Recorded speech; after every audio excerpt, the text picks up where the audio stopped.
प्रभु आप लोगों के साथ हो और आपकी आत्मा के साथ। संत लूकस के अनुसार पवित्र सुसमाचार। हे प्रभु तेरी महिमा हो।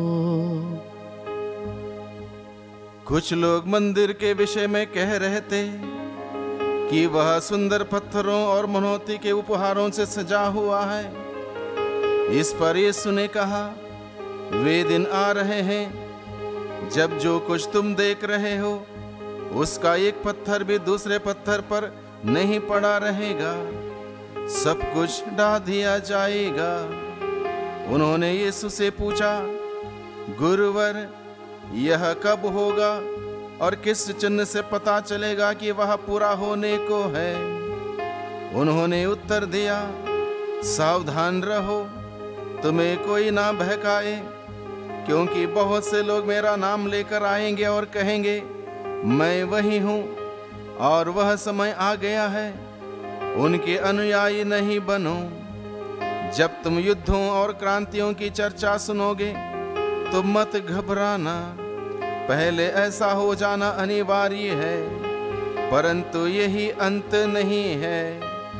तब यीशु ने उनसे कहा, राष्ट्र के विरुद्ध राष्ट्र उठ खड़ा होगा और राज्य के विरुद्ध राज्य। भारी भूकंप होंगे, जहां तहां महामारी तथा अकाल पड़ेगा। आतंकित करने वाले दृश्य दिखाई देंगे और आकाश में महान चिन्ह प्रकट होंगे। प्रभु का सुसमाचार। हे क्रिस्त तेरी स्तुति हो। प्रभु क्रिस्त में प्यारे भाइयों बहनों, हम लोगों ने प्रभु का जीवंत वचन को सुना। हम लोग लगभग सामान्य काल की अंतिम सप्ताह के पूजन पद्धति मना रहे हैं, और आज के दिन में प्रभु का वचन हम सबों को बताता है अंतिम समय के बारे में। यहाँ पर मंदिर के बारे में, मंदिर के गिर जाने के बारे में, मंदिर के सर्वनाश के बारे में बताया गया है। यरूशलेम का मंदिर जिसके बारे में प्रभु यीशु ने भविष्यवाणी की, वह ऐतिहासिक रूप में बाद में उसका नुकसान हुआ, सर्वनाश हुआ, गिर गया, अलग अलग प्रकार की बातें हुई। और इस उदाहरण के द्वारा प्रभु मुझसे और आपसे, हम सबों से क्या कहना चाहता है, इस बात को आज के दिन में हमें समझने की जरूरत है, आवश्यकता है।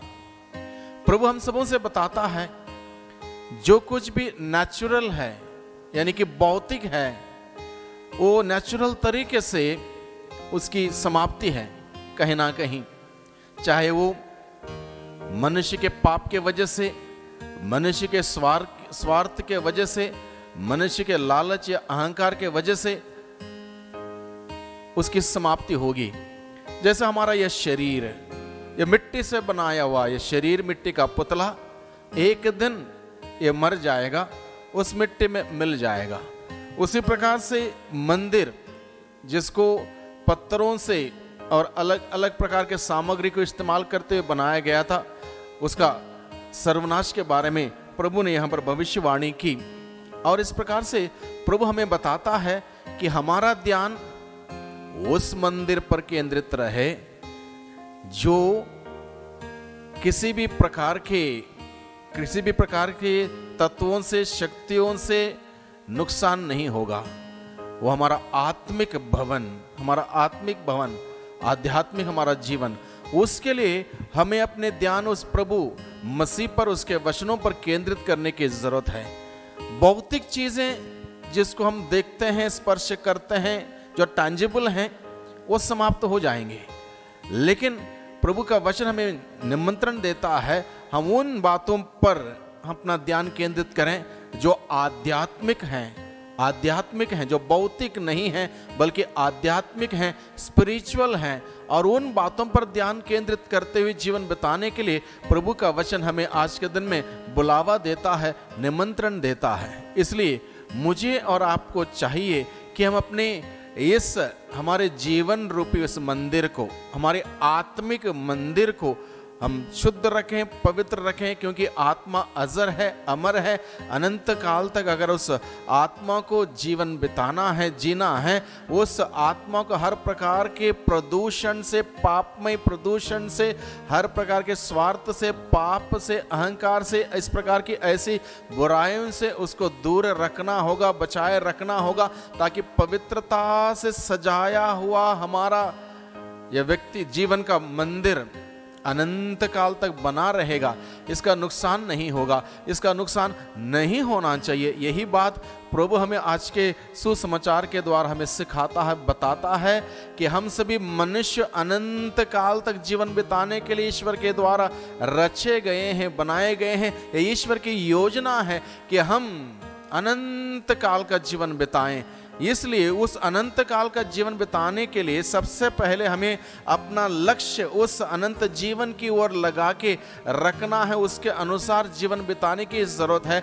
इसलिए उस अनंत जीवन की ओर जाने से जो कुछ हमें रोक सकता है, चाहे हमारे पाप हो, चाहे हमारे स्वार्थ भरी बातें हो, चाहे अहंकार या बुराई की बातें हो, आदतें हो, उन सबों को त्यागना होगा, छोड़ना होगा, तब जाके हम उस लक्ष्य तक पहुंच सकते हैं जो लक्ष्य पिता परमेश्वर ने हम सबों के लिए निर्धारित किया है कि हम सभी इस धरती के जीवन के बाद स्वर्गीय जीवन बिता सकें। इसलिए इस सामान्य काल के अंतिम सप्ताह के पूजन पद्धति के द्वारा, इस आज के सुसमाचार के द्वारा प्रभु हमें बताता है कि हमारा ध्यान उस भौतिक चीजों पर ना हो जो नुकसान हो, जिसका नुकसान हो सकता है, जो खत्म हो सकता है, जिसका नाश हो सकता है, बल्कि हमारा ध्यान उस बातों पर हो जिसका कोई नुकसान नहीं होता, जहां कीड़े नहीं लगेंगे, जहां सिंह नहीं लगेगा, बल्कि अनंत काल तक बनाए रहेगा। इसलिए प्रभु ने कहा तुम स्वर्ग राज्य में अपनी पूंजी जमा करो, वहां पर ना कीड़े लगते हैं, ना मोर्चा लगता है, ना किसी प्रकार का नुकसान होता है।